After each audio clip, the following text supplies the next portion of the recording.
නමෝ තස්ස භගවතෝ අරහතෝ සම්මා සම්බුද්දස්ස නමෝ තස්ස භගවතෝ අරහතෝ සම්මා සම්බුද්දස්ස නමෝ තස්ස භගවතෝ අරහතෝ සම්මා සම්බුද්දස්ස. ගෞරවනීය ස්වාමීන් වහන්සේලා වරක් ප්‍රමුඛ මහා සංඝරත්නයේ අවසරයි.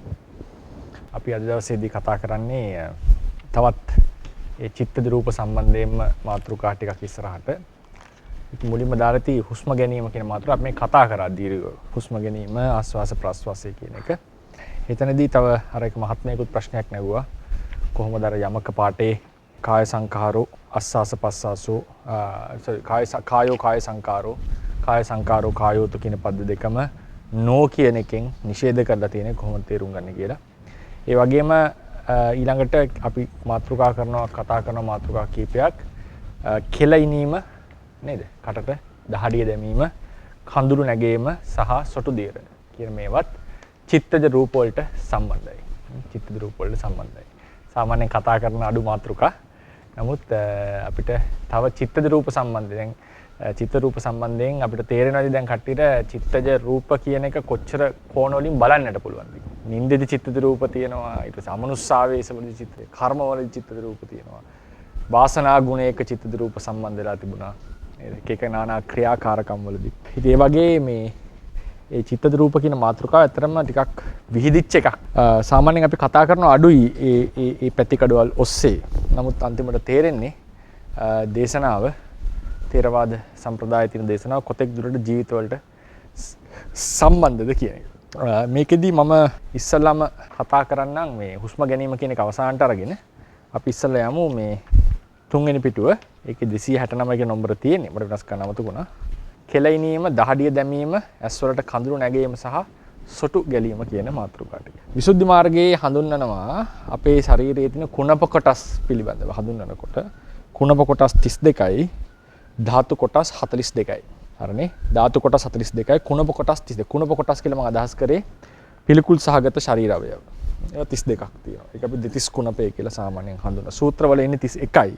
මත්තලුංගේ කියන එක ඇතුළත් කරලා නැහැ සාමාන්‍යයෙන්. ඒක අපි සාමාන්‍යයෙන් ගන්නේ අට්ටිමින්ජාවට සංග්‍රහ කරලා. මේ මත්තලුංගේ ගන්නේ අට්ටිමින්ජාවට. මොකද හේතුව මොලේ හිස් කබල නැමැති අෂ්ටිමින්ජාව කියන ඇට ඇතුලේ තියෙන එකනේ. මොලේ පිහිටලා තියෙන්නේ හිස් කබල ඇතුලේ. ඇට මැද තියෙන එක අට්ටිමින්ජා වගේ හිස් කබල කියන කට්ට ඇතුලේ තියෙන නිසා මොලේ අට්ටිමින්ජාවට සංග්‍රහ කරලා තියෙන්නේ සතිපට්ඨාන සූත්‍රයේදී. 31යි තියෙන ගණන් කරලා බලන්න. අට්ටිමින්ජා මත්තලුංගම් කියන පදේ නැහැ සතිපට්ඨාන සූත්‍රයේ. ඒ නැත්තේ මේ අඩුවක් නිසා නෙවෙයි. ඒක සංග්‍රහ කරලා තියෙන්නේ සූත්‍රවල අට්ටිමින්ජාව යටතේ කියන එක තමයි සමහර පොත්පත්වල අදහස. හැබැයි අපිට සමහර තැන්වල 32ම හම්බ වෙනවා. දැන් උදාහරණ විසුද්ධි මාර්ගය අපිට හම්බ වෙනවා. මට මතක හැටියට පටිසම්භිදා මාර්ගෙත් තියෙනවා. දොත්තින් සාකාරය කියලා.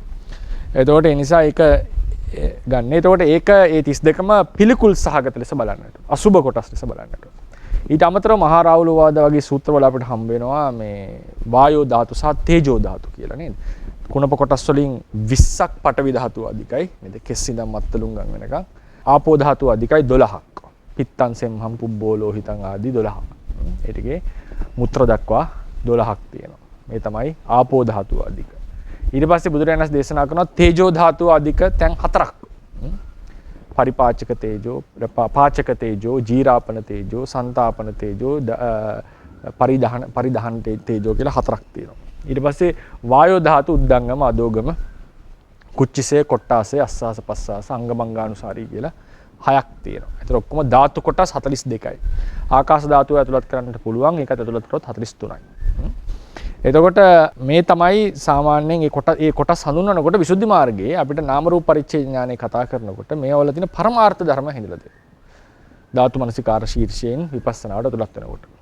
එතකොට ඒ හඳුන්වනකොට කුණප කොටස් වලින් ආපෝ ධාතුව අධික කොටස් 4ක්. ආපෝ ධාතුව අධික කොටස් 4ක් ඇතුළත් වෙලා තියෙනවා චිත්තජ සහ ඍතුජ කියලා. දෙකම තියෙනවා. මොනවද මේ 4? කෙල, කේලෝ, ඊට පස්සේ දහඩිය, සේදෝ, කඳුළු, අස්සු, ඊට පස්සේ සොටු, සිංහානිකා. මේ තමයි 4.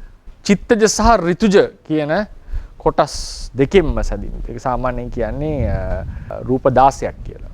රූප ලහුතාදී රූපෙක සාමාන්‍යයෙන් එන්නේ නැහැ විසුද්ධි මාර්ගයේදී. සාමාන්‍ය ප්‍රධාන කලාප ටික විතරයි මූලික කලාප වශයෙන් එන්නේ. එතකොට චිත්තජ අෂ්ටමකයයි ඍතුජ අෂ්ටමකයයි කියන එක තමයි මේක හැඳලා තියෙන්නේ. ඒකෙදී විසුද්ධි මාර්ග ටීකාවේ සඳහන් කරනවා මේක චිත්තජ වන්නට හේතුව තමයි චිත්ත විපදයන්. ඍතුජ වන්නට හේතුව පැහැදිලි. දැන් උදාහරණයක් කෙල උනනකොට ඒක ජීව ක්‍රියාවලියක් නේද? කෑමක් කට දැම්මම කෙල එන්නට ඕනේ දිරවන්නට. ඒක නැත්නම් දිරවන්නේ නැහැ හරියට. ඊට පස්සේ දහඩිය දානවා කියන එක රත් වෙනකොට පරිසරයේ වටා පිට රත් වෙනවා. ඒ වගේ දහඩිය දානවා. අපි මහන්සියෙන් දුවනකොට දහඩිය දානවා. ඒකේ මොකක්වත් හිත කුසලෙන් තිබ්බද දාලා නැහනේ. කය මහන්සියෙන් රත්පොතු ගන්නකොට දහඩිය දානවා. ඒක හැටියක්. කඳුළු නැගෙනකොට නේද? දැන් උදාහරණයකට දුම් ටිකක් වැදුනොත් හොඳම උදාහරණය ලූණු කපනකොටනේ. නේද? ලූණු මොන ක්‍රමයෙන් හැදුවත් ලූණු කපනකොට සාමාන්‍යයෙන් ඒ සැර වැදිලා කඳුළු එන්න පටන් ගන්නවා. දුම් ටිකක් වැදුනම සමහරලාන්නේ ගින්දර වගේ දනවා කඳුළු එනවා ඉවසන්න දරා ගන්න බැරි වුණා. ඊට පස්සේ සමහරලාට දැන් සම්ප්‍රතිශා වගේ හැදුනම අනිවාර්යෙන් සොටු ගලීමක් සිද්ධ වෙනවා. දුහවිලි ගිහිල්ලා කිඹුහුන් ගියාම සොටු ගන්න පටන් ගන්නවා. නේද? ඒතකොට ඒ නිසා මේකේ ඍතුජ ක්‍රියාවලිය පැහැදිලි. ඒ වගේම මේකේ තියෙනවා චිත්තජ ක්‍රියාවලිය. සිත විකෘතියට වෙනවා. සිත විකෘති කියන්නේ සිතේ යම් යම් පරිවර්තන සිද්ධ වෙනකොට මේ කියපු දේවල් ශ්‍රාවය වෙන්නට පටන් ගන්නවා. කෙල, දහඩිය, කඳුළු, සොටු කියන හතර. ඒ නිසා තේරවාදය ඇතුලේ මේක චිත්තජ කියන සංඛ්‍යාවට ඇතුළත් කරලා තියෙනවා. මොකද සිතේ විපර්යාස නිසා මේවා ශ්‍රාවය වෙන නිසා, මේවා ගලන නිසා, මේවා ජනනය වෙන කින් නිසා සිත නිසාත් උපදවන රූප ටිකක් ලෙස ගන්න. හැබැයි ශරීරයෙන් පිටට ආවම ශරීරයෙන් පිටට එනකොට මේවා ඍතුජ වෙනවා. සිත කය ඇතුළේ තියෙනකොට මේවා චිත්තජයි, පිටට එනකොට මේවා ඍතුජයි. හැබැයි ශරීරය ඇතුළේ තියෙන අනිවාර්යෙන් චිත්තජ කියලා එකක් නැහැ. විද්‍යාත්මකව ගත්තම මේවා සාමාන්‍යයෙන් උපදවන එක එක ග්ලෑන්ඩ්ස් වලනේ. කඳුළු ග්‍රන්ථි තියෙනවා, දහඩිය උපදවන ග්‍රන්ථි තියෙනවා. එක එක තැන්වල තමයි මේවා ඉපද වෙන්නේ. ඉතින් ධර්මයේ හැටියට ඒවා ඍතුජවත් ඉපදෙනවා සමහර ලාවට සිත හැට ගැනීම නිසා, සිතේ බලපෑම නිසාත් මේවා ජනනය වෙන්නට පටන් ගන්නවා, අලුතෙන් හට ගන්නට පටන්. ඒකෙදි කෙල ඉනීම කියන සිද්ධිය ගත්තා මේක ජීව ක්‍රියාවලියක් ලෙස අනිවාර්යෙන් කෙල තියෙන්නට ඕනේ ආහාර ජීර්ණය සඳහා අත්‍යවශ්‍ය සාධකයක්. සමහර ලාට අපිට රසවත් ආහාර පාන ආදී දකින්නකොට නේද? කටට කෙල උනන්නට පටන් ගන්නවා. ඒක හේතුව ප්‍රධාන වශයෙන්ම ලෝභය හේතු කරගෙන. හොඳටම සත්තුන්ගේ බල්ලන් එහෙම දිනවා නේද? කෑම හැම දීලා ඔක්කොම ළඟ පෙන්නගෙන ඉන්නකොට කෙල බේරෙන්න පටන් ගන්නවා නේ බල්ලන්ගේ සමහරලාට. ඒ නිතරම හුරු වෙලා ඒ සද්දයක් දැන් සමහර බල්ලන්ගේ තියෙනවා ඒ පරේෂණවල මේ දැන් සද්දේට කැම දෙන සද්ද දෙනවා නම් බෙල්ලෙක් ගහනකොට කෙලවන්න පටන් ගන්නවා බල්ලට. උට අර කන්ට්‍රෝල් එකක් නැහැනේ හැංගීම් වල. එතකොට ඒ ශ්‍රාවය වෙන්නට පටන් ගන්නවා.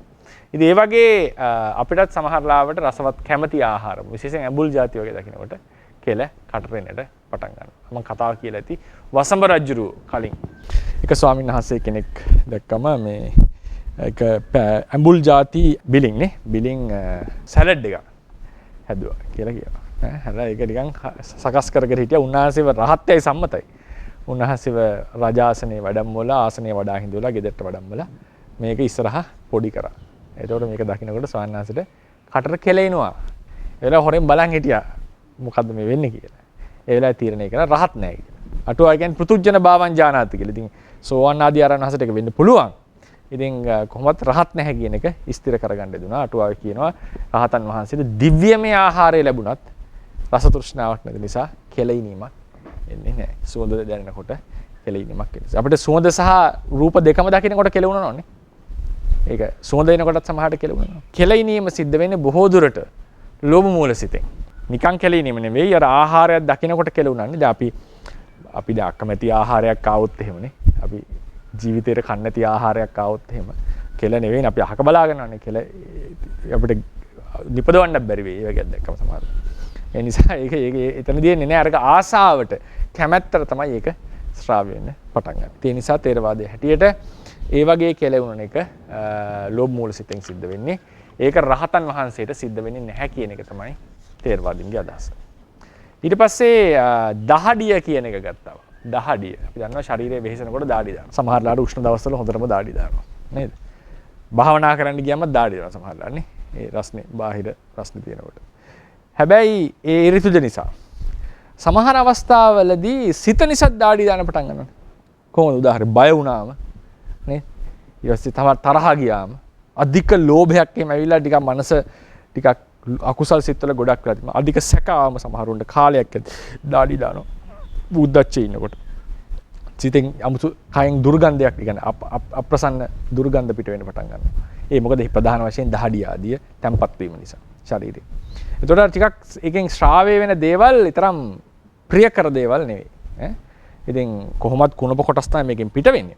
නමුත් අරක දිග වැඩිපුර ශ්‍රාවයක් එන්න පටන් ගන්නවා. ඒකට වෙනස් කරනවා මුළු ටික සංයුතිය. සිතේ බලපෑමට ලක් වෙනවා. දැන් සමාධිමත්ව සීලවන්තව ඉන්න කෙනාගේ වෙනස් ඒ දැනෙන ස්වභාවය. ඒකෙදි දැන් සමහරලාට බය වීම නිසා එහෙම වෙනවා. දැන් ඔක එක හොඳම උදාහරණයක් හොඳ ලස්සන කතාවක් තියෙන්නේ මඛාදේව ජාතකය. නේ? ඒක බුරුම් පොතේ තියෙන මගදේව කියලා. මගදේව ජාතකය කියලා මහ ප්‍රාණ ගයන්න ලංකාවේ පොතේ මඛාදේව කියලා නේ. අහලා තියෙන මඛාදේව රජුරෝ කියලා. මඛාදේව රජුරන් මොකද උනේ? අර නරකෙස කිව්වනේ පෙන්වන්න කියලා නේ කර්ණමැමියට. ඒ පෙන්නුවා. පෙන්නපු වෙලාවේ දැන් තේරුම් ගත්තා අනිවාර්යෙන් දැන් මරණය කිට්ටුයි. දැන් 84000ක් ඒ කාලේ ආයුෂය. 84000ක් කුමාර වයසේ 84000ක් යුවරජ 84000ක් රජුරුව තවත් 84000ක් ඉතිරි. නමුත් ඒ නරකෙස පැසුනම තේරුම් ගත්තා දැන් වයසට ගිහිල්ලා කියලා.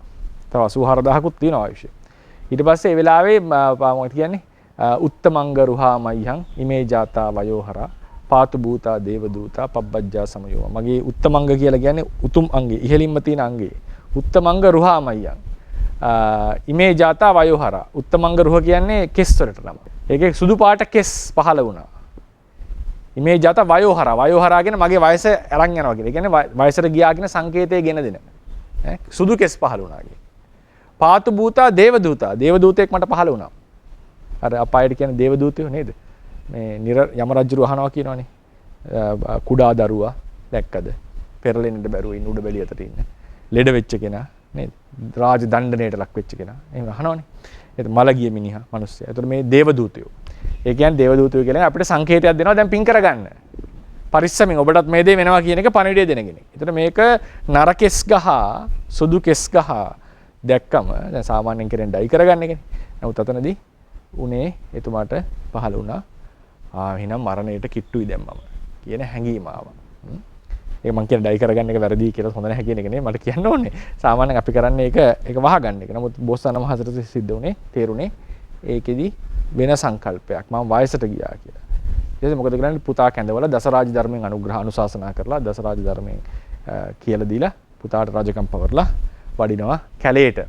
කැලේට ගිහිල්ලා ධ්‍යාන වඩන විශේෂයෙන් සතර බ්‍රහ්ම විහාරය වඩන්න පටන් ගන්නවා. ඒක භාවනා කරලා අන්තිමට බ්‍රහ්ම ලෝක පරායන වෙනවා. ඉතින් කතා ප්‍රවෘත්ති නම් දිගටම තියෙනවා. බ්‍රහ්ම ලෝක පරායන වෙලා 84000ක් දෙනා නේද? ඒ රාජ වංශය රාජ ධර්මයේ පවත්වනවා. මොකද ඒ රාජ ධර්මයේ යුවරජ කුමාරයෙක් වෙලා ඉඳලා යුවරජ වෙලා ඉඳලා රජ වෙලා ඉඳලා මේ වයසට යනකොට ඒක අත්හරින්නට මරණකම් රජකම් කරන එක නෙවෙයි. අත්හැරලා ඊළඟ කිනාට දාලා තමන්ගේ තාපස සංന്യാසි ජීවිතයකට එන්න ඕනේ කියන එක තමයි මේ රාජ ධර්මය. හැබැයි මේක 84000ක් කට්ටිය මේක කරා කියනවා. 84000 වෙනි කෙනා මේක බින්දිනවා. බින්දිනවා කියන්නේ මොකක්වත් මේ මිනිස්සු මරලා ඒ වගේ කඩ කරන කාලයක් නෙමෙයි ඒක. නමුත් රජකම අත්හරින්නේ නේ. අන්තිමේක රජකම අත ධාර්මිකව පාලනය කරගෙන ඉන්නවලට.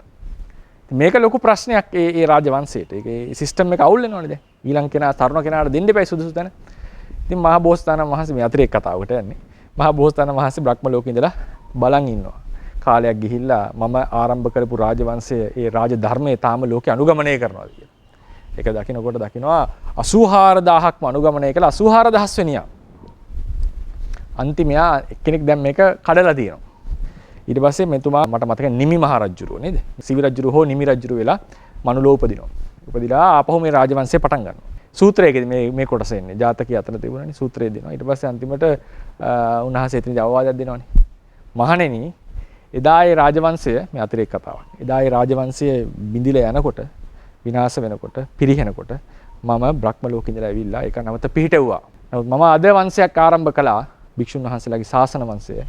ඒක අනාගතේ පිරිහෙන දවසට මම නැවත එන්නේ නැහැ මේක බේරගන්න. ඒක ඔබලාගේ කෘත්‍යයක්.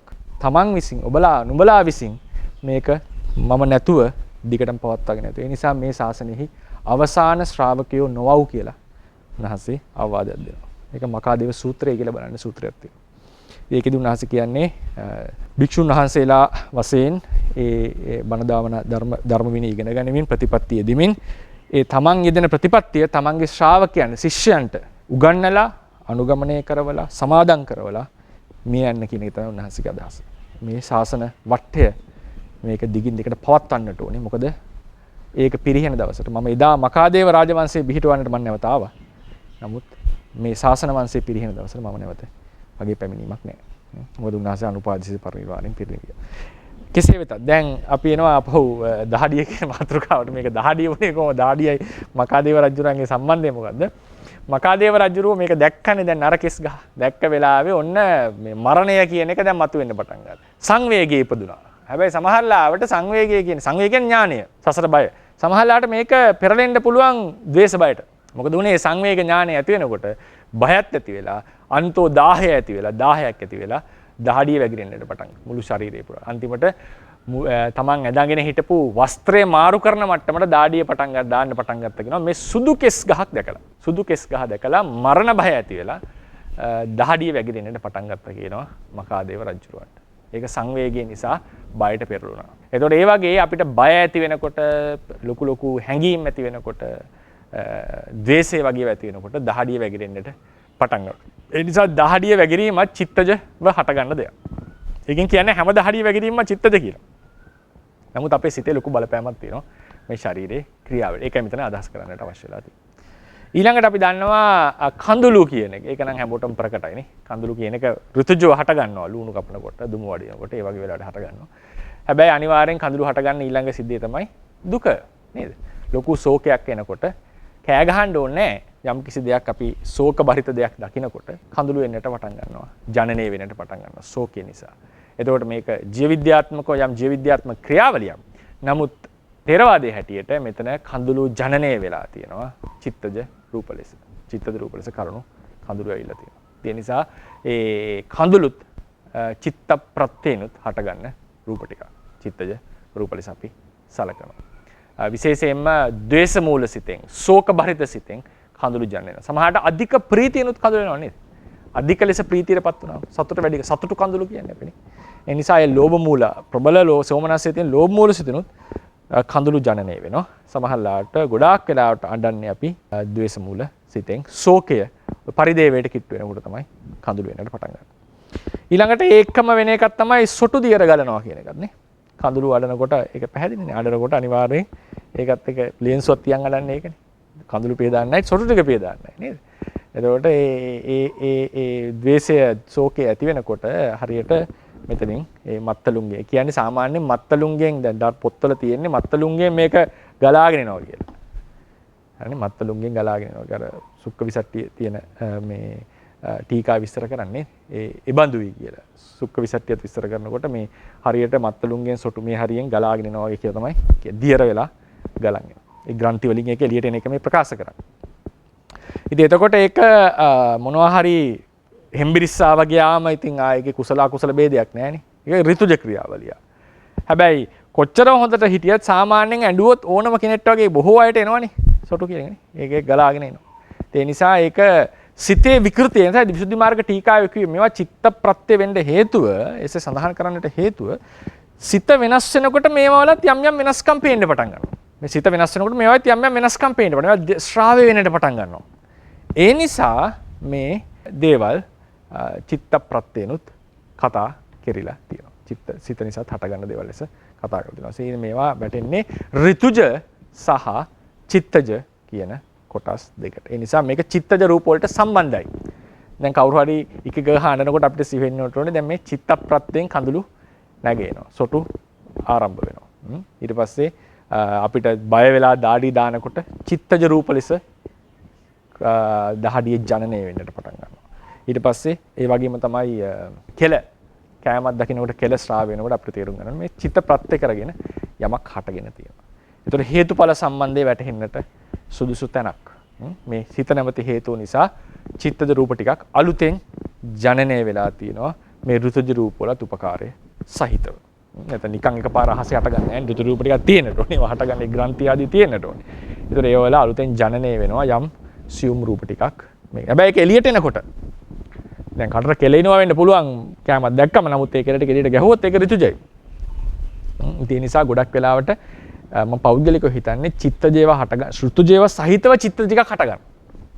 නැත්නම් හුදුම ඍතුජ ටිකක් චිත්ත ටිකක් හටගත්තොත් එළියට එනකොට ඒක ඍතුජ වෙලා විතරක් තියෙනවා කියන එක ඒක විස්තර කරගන්න අමාරුයි. නේ? ඒ නිසා චිත්තජේ ටික හටගන්නවා. හැබැයි ඍතුජ ටික පැහැදිලිව මෙතන තියෙන ටික.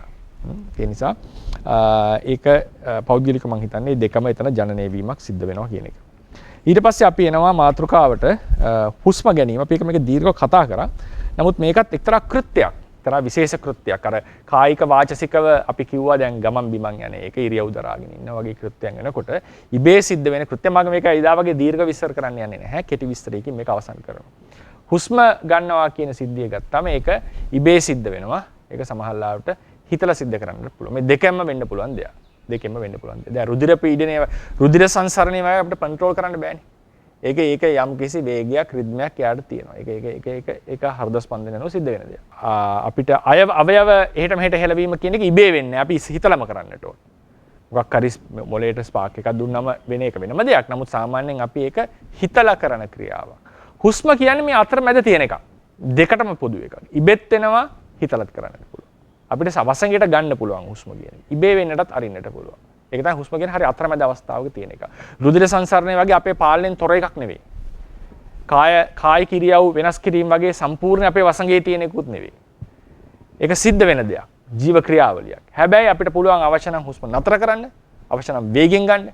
නේද? වැඩි කරන්න අඩු කරන්න ඒක කන්ට්‍රෝල් එකට ගන්නට පුළුවන්. විද්‍යාත්මකව ගත්තම ඉබේ හුස්ම ක්‍රියාත්මක වෙන තැනයි මොලේ අපි කන්ට්‍රෝල් එකට ගන්න තැනයි දෙකක්. කෙසේ වෙතත් එතනදී අපි සිත් 84ක් අපි කතා කරමු දැන් 84ක් තියෙනවා දීර්ඝ ක්‍රමයෙන් ගත්තම හුස්ම උපදවන පංචධානික සිත් 7 හැරලා ඊට පස්සේ රූපාවචර විපාක සිත් ටික අතහැරලා නේද ඊට පස්සේ දෙපස් විඥානය අතහැරලා මේ ටික අතහැරියම සිත් 84ක් අපිට ආවා.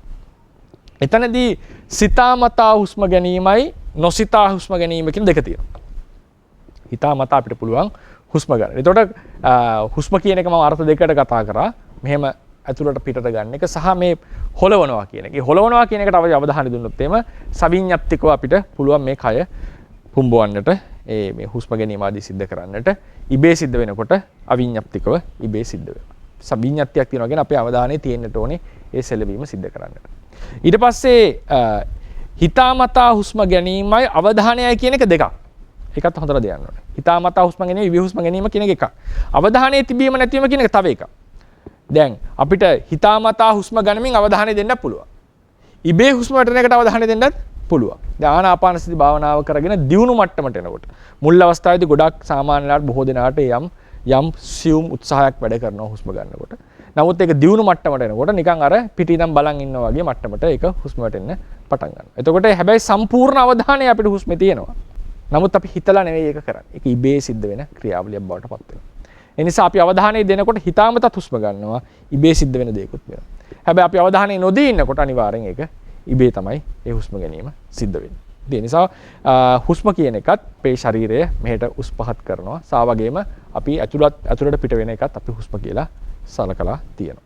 ඊට පස්සේ ඊළඟ එකක් තමයි මේ අපිට පුළුවන් අවශ්‍ය නම් හුස්ම නතර කරන්නට මේක වෙන එක නතර කරන්න පුළුවන් එක. මම හිතන්නේ අපිට හෘද ස්පන්දනය නතර කරන්න පුළුවන් කියලා.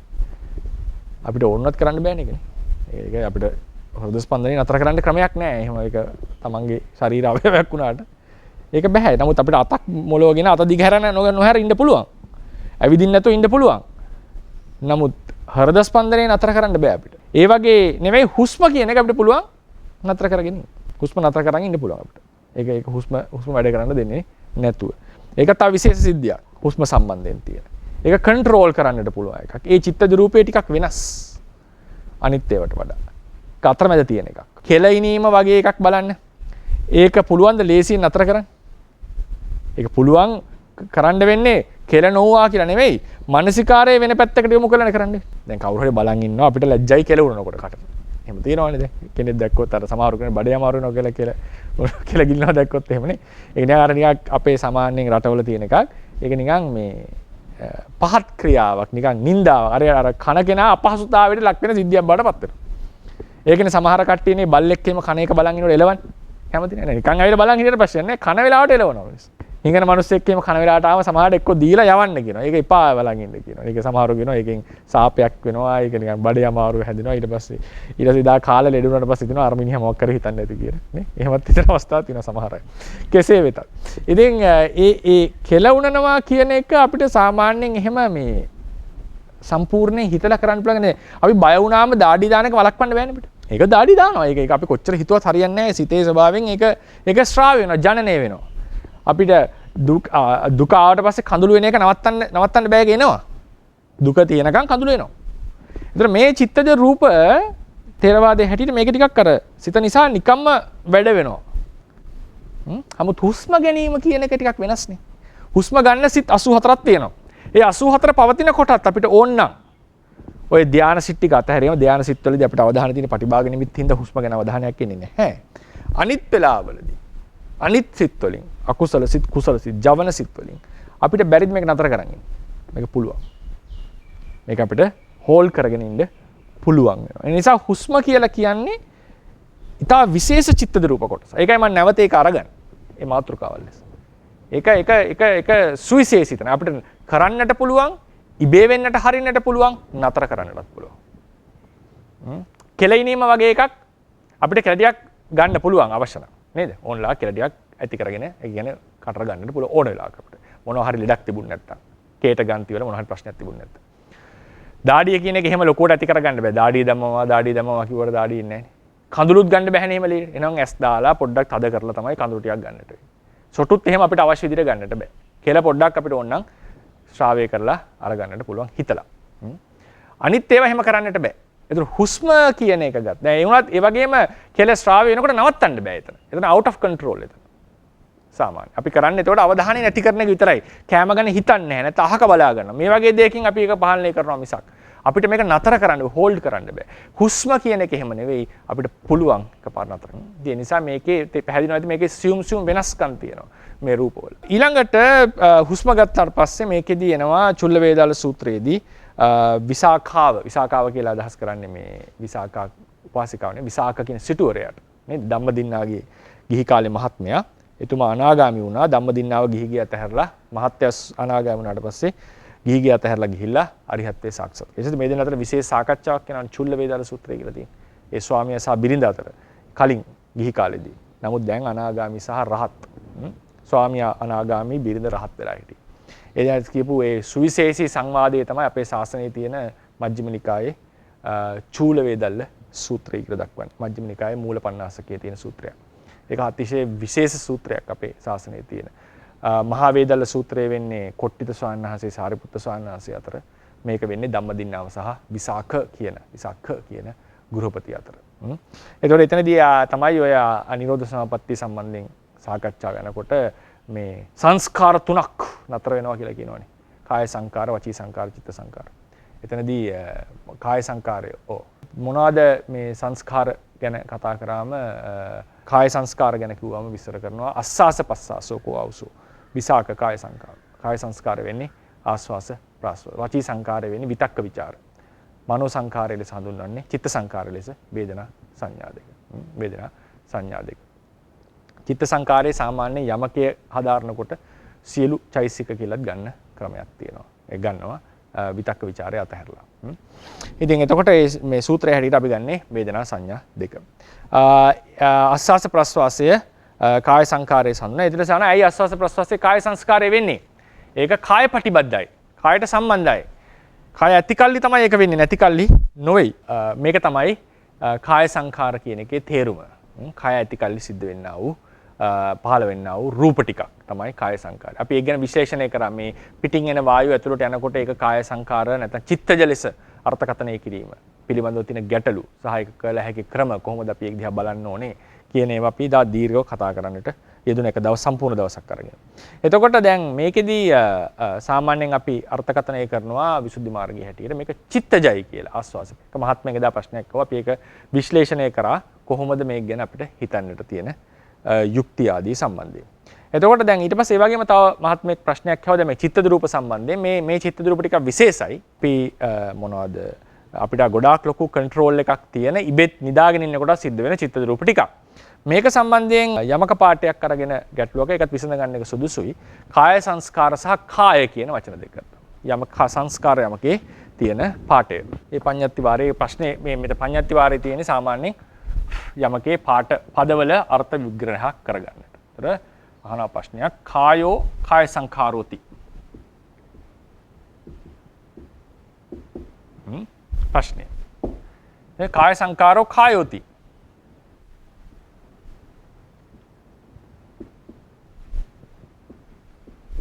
ප්‍රශ්න දෙක අහනවා. මේ දෙකටම උත්තර හම්බෙන්නේ නෝ කියලා. නැහැ කියන එක. නෝ. නෝ කියන්නේ නැහැ කියන. සමහර වෙලාවට නෝ කියන එකේ අර්ථය නූ කියන එක. ප්‍රශ්නාර්ථයටත් නෝ කියලා කියනවා. සමහර තැන්වල නෝ කියන්නේ නැහැ කියන එක. න අර්ථය. එතන මෙතන කාය සංස්කාර කාය. දැන් මෙතනදී මේ මහත්මයා ප්‍රශ්න ඇහුවේ මොකද ඇයි මේ නෝ කියලා උත්තරයක් දුන්නේ? හේතුව මෙතන කාය කියලා ගත්තම යමක ඉගෙන ගන්නකොට අභිධේයාර්ථ හැඳිනවනේ සාමාන්‍යයෙන්. ඔය අභිධේයාර්ථ හැඳින තැන් හතරක් තියෙනවනේ අපේ අභිධර්ම පිටකේ මොනවද ප්‍රධාන වශයෙන් ධම්මසංගණියේ මාතිකා ඉගෙන ගන්නකොට අභිධේයාර්ථ හැඳින්නට ඕනේ. ඒ කියන්නේ මොනවද පරමාර්ථ ධර්ම. ඊට පස්සේ ධාතු කතාව ඉගෙන ගන්නකොට. ඊට පස්සේ යමකේ සහ ප ဋ ාණේ. ඔය හතරනේ ණය ක්‍රම හතරක් ලෙස තියෙන සාමාන්‍යයෙන්.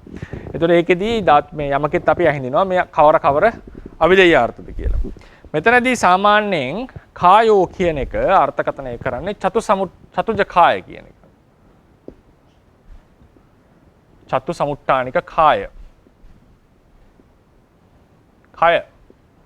කියන්නේ අපේ රූප කාය, කරජ කාය. කාය සංඛාර කියලා කිව්වම.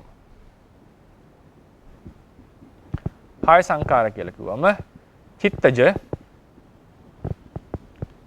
අස්වාස ආශ්වාස ප්‍රශ්වාස වායු ධාතු. වායු ධාතුව කියලා මෙතන ගන්නේ ඒ මිටිය කලාප සමූහය. වායු ධාතුව අධික. එහෙනම් එතකොට මෙතන රූප ගොඩක් තියෙනවා. චිත්තජ රූප ටික. චිත්තජ වායු ධාතුව කියලා ගත්තම එතන අපි සියලු රූප ටික අරගන්නවා. මෙතන තියෙනවා ශුද්ධාෂ්ටක සද්ද නවකයක්. නේද?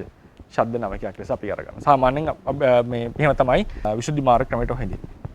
ශබ්ද නවකය සහ ලහුතාදී එකත් එක්ක ශබ්ද නවක ලහුතාදී ද්වාදශකයක් ගන්නට පුළුවන්. ශබ්ද ලහුතාදී ද්වාදශක.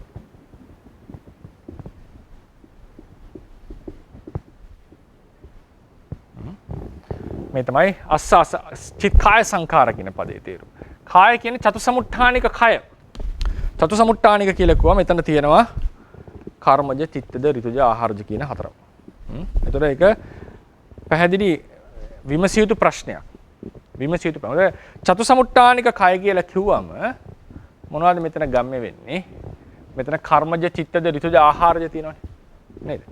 කර්මජ, චිත්තජ, ඍතුජ, ආහාරජ තියෙනවා. මේක ඇතුලේ අපිට මේක කර්මජ, චිත්තජ, ඍතුජ, ආහාරද කියන එක ගත්තාම ඒකත් පුළුවන්. අපි වෙන ක්‍රමයකට මේක විස්තර කරොත් එහෙම දැන් මේ වායෝ ධාතුව අධික කොටස් ටිකනේ අපි ගන්න. නේ? වායෝ ධාතුව අධික රූප කොටස් ටික අපි අරගන්නවා. මෙතනදී අපි ගන්නවා චතුසමුට්ඨානික කය කියලා ගත්තම අපිට ඕන දෙතිස් කුණප වශයෙන් ගත්තම පඨවි ධාතුව අධික 20යි. ආපෝ ධාතුව අධික 12යි කොටස්. තේජෝ ධාතුව අධික කොටස් 4යි. වායෝ ධාතුව අධික කොටස් 6යි. මේ ටිකම චතුසමුට්ඨානික කය. මේ වෙන ක්‍රමයකට මම විස්තර කරේ. කර්මජ, චිත්තජ, ඍතුජ කියලා ගත්තොත් එහෙම අපිට ගන්නවා කර්මජ කලාප මෙච්චරයි, චිත්තජ කලාප මෙච්චරයි, රුචිජ කලාප මෙච්චරයි කියලා. මොකද හැම වායෝ ධාතුවක්ම මෙතන කාය සංඛාරය කියලා අරන් නැහැ. උද්දංගම් වායෝ, අදෝගම් වායෝ. මෙතන ගන්නේ අස්වාස ප්‍රස්වාස වායෝ තමයි අරගෙන තියෙන්නේ. එතකොට මේ කය කියලා ගන්නකොට මෙතන තියෙනවා මේ 6 ඇතුලේ උද්දංගම වායෝ. ඉහළට යන වාතය. ඊට පස්සේ අදෝගම පහළට. ඊට පස්සේ කුච්චිසය බඩ ඇතුලේ. කොට්ඨාසය. කුච්චිසය කොට්ඨාසය. එකක් බඩවැල් ඇතුලේ එකක් බඩවැල් පිට. ඊට පස්සේ අස්වාස පස්වාස. ඊට පස්සේ එක අංගමංගානු සාරි.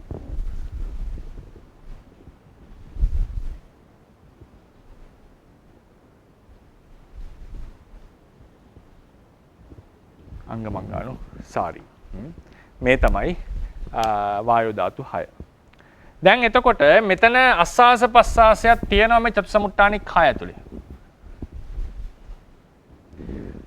කාය සංස්කාර කිව්වමත් එතන තියෙනෙත් අස්වාස ප්‍රස්වාස වායය. මේ වගේ ප්‍රශ්න ඇසිල්ල ක්‍රමයක් තියෙනවනේ යමකේ නේද? දුක්ඛං දුක්ඛ සත්‍යන්ති කියලා අහුවම දුක්ඛේ දුක්ඛ සත්‍ය වෙනවා, දුක්ඛය දුක්ඛ සත්‍යයත් වෙනවා, දුක්ඛයත් වෙනවා. දුක්ඛ සත්‍ය දුක්ඛද කියලා අහුවම කායික චේතසික දුක්ඛේ දුක්ඛය වෙනවා, දුක්ඛ සත්‍ය වෙන්නේ නැහැ. sorry කායික චේතසික සමාන කායික චේතසික දුකෙන් අතහැර ඉතිරි දුක්ඛ සත්‍ය හැබැයි දුක්ඛය වෙන්නේ නැහැ. කායික චේතසික දුක දුක්ඛයක් වෙනවා දුක්ඛ සත්‍යයක් වෙනවා. මේක යමක ඉගෙන ගන්නට තමයි පැහැදිලි වෙන්නේ. ඒ කියන්නේ ලොකු කුලකයේ ඇතුලේ එකක් අහනවා. ඒ කියන්නේ දුක්ඛ සත්‍ය කියන එක ලොකුයි. හරිනේ? දුක කියන එක පොඩි. හැබැයි ඒක දුක්ඛ සත්‍ය ඇතුලේ තියෙන. එතකොට මේක දුක්ඛය මේක දුක්ඛ සත්‍යය. ඊට ප්‍රශ්නේ අහනවා මේ කායික චේතසික දුක. කායික මානසික දුක. මේක ජාති ජරා ආදී සියලු දුක් මෙතන පංච උපාදානස්කන්ධයෙන් මේකට තුල. ඒකේ කොටසක්නේ කාය විඥානයේ වේදනාව සහ දෝමනස්ස හිතේ වේදනාව. ඒතර ප්‍රශ්නයක් කරනවා දුක්ඛය දුක්ඛ සත්‍යයද වේ කිව්වොත් උත්තරේනේ ඔව් ආමන්ත්‍රණ. මොකද දුක්ඛයේ තියෙන දුක්ඛ සත්‍යය ඇතුලේ. දුක්ඛ සත්‍ය දුක්ඛේ වේද කිව්වොත් උත්තරේ එන්නේ කොහොමද ඒක බෙදලා උත්තර දෙන්නට ඕනේ. දුක් මේ කායික චේතසික දුක අතහැර ඉතිරි ටික දුක්ඛ සත්‍ය වෙනවා හැබැයි දුක වෙන්නේ නැහැ. ඉතිරි ටික. ඒ කියන්නේ දුක්ඛ සත්‍ය කියලා මෙතන අදහස් කරන්නේ මුළු කුලකේ මේ සියල්ල. හරිනේ? ඒතර මේක මේ ටික දුක්ඛයට අයිති මේ ටික දුක්ඛයට අයිති නැහැ. දුක්ඛයට අයිති නැහැ හැබැයි දුක්ඛ සත්‍යයට අයිති. දැන් සංඥා වගේක් ගන්නකො. සංඥා ස්කන්ධය වගේ. සංඥාව දුක්ඛ සත්‍යයට ඇතුළේ ලෞකික. ඒක දුක්ඛයට ඇතුළත් නැහැ. දුක්ඛ කියන පදෙට ඇතුළත් නැහැ. නිර්වචනයක් තියෙනවා. එතකොට දුක්ඛේ දුක්ඛ සත්‍යද කියලා අහුවොත් හරි. දුක්ඛේ තියෙන දුක්ඛ සත්‍ය ඇතුළේ තමයි. මෙතන දුක්ඛය කායික චේතසික දුක. මේක දුක්ඛ සත්‍යය. දුක්ඛ සත්‍යය. දුක්ඛ සත්‍ය ලොකු කුලකයක්. එතකොට දුක්ඛ සත්‍ය දුක්ඛේද කියලා හැම උත්තරේ දෙන්නේ අපි සාමාන්‍යයෙන්. දුක්ඛංච කායික චේතසිකං දුක්ඛං තපෙත්වා අවශේෂං දුක්ඛ සත්‍යං දුක්ඛ සත්‍යං නෝ දුක්ඛං. ඒ කියන්නේ මේක අතහැරලා ඉතිරි සංඥාදී ධර්මය දුක්ඛ සත්‍ය වෙනවා හැබැයි දුක වෙන්නේ නැහැ. කායික චේතසික දුක දුක්ඛයක් වෙනවා දුක්ඛ සත්‍යයක් වෙනවා. පැහැදිලිනේ ඒක සාමාන්‍යයෙන් නිකන් නේද? අපි ගත්තම ඒක ගණනය කරන ක්‍රමයක්. හරිනේ? ඒතකොට උදාහරණ ගත්තම වික්ෂුන් සංඝයා කියලා ගන්නවා ලංකාවේ ස්වාමීන් වහන්සේලා කියලා. ලංකාවේ ස්වාමීන් වහන්සේලා සංඝයා දිගොත් උත්තරේ ඔව්. සංඝයා සියලු සංඝයා ලංකාවේ ස්වාමීන් වහන්සේ කියලා හැවොත් සංඝයා ලංකාවේ ස්වාමීන් වහන්සේ කියලා හැවොත් කෙලිම නැහැ කියන්න බෑ. මොකද ඉන්නවා කොටසක් එහෙම. ඒතර කියනවා ලංකාවේ ස්වාමීන් වහන්සේලා අතර ඉදිරි සියලු ස්වාමීන් වහන්සේලා සංඝයා වෙනවා. හැබැයි ලංකාවේ භික්ෂුන් නොවේයි. ලංකාවේ භික්ෂුන් සංඝයාත් වෙයි ලංකාවේ භික්ෂුනුත් වෙයි. එහෙමද කියන්නේ නේද? මම හිතලා පැහැදිලි වෙන්න ඇති. ඒතර ඒ වගේ ගත්තොත් එහෙම අපිට ඕන තරම් ඒ වගේ කුලක හදන්නට පුළුවන්. ඒ වගේ විස්තර කරන්නට පුළුවන්. අපි ගත්තොත් සිව්පාවන් සහ බල්ලන්. බල්ලෝ සිව්පාවෝ. ඔව්. ඔය කකුල කැඩිච්ච බල්ලෙක් ගැනනේ මම කියන්නේ. සාමාන්‍යයෙන් ගත්තම පාද හතරක් තියෙන සිව්පාවෙක් කියලා ගවනේ. එතකොට සෑම බල්ලෙක්ම සිව්පාවෙක් වෙයි. සිව්පාවෝ බල්ලන් වේද කියලා අහුවම කියන්නේනවා බල්ලෝ හැර ඉතිරි සත්තු සිව්පාවෝ සිව්පාවෝ බල්ලෝ නෙවෙයි. බල්ලෝ සිව්පාවොත් වෙයි බල්ලොත් වෙයි. එහෙම උත්තර දෙන්නේ. ඒතර ඒ ක්‍රමයට ගියාම දුක්ඛ සත්‍ය කියන එක ලොකු කුලකයක් දුක්ඛේ පොඩි. සාමාන්‍යයෙන් අපි උත්තර දෙන්නේ දුක්ඛේ දුක්ඛ සත්‍රිකත ඔව්.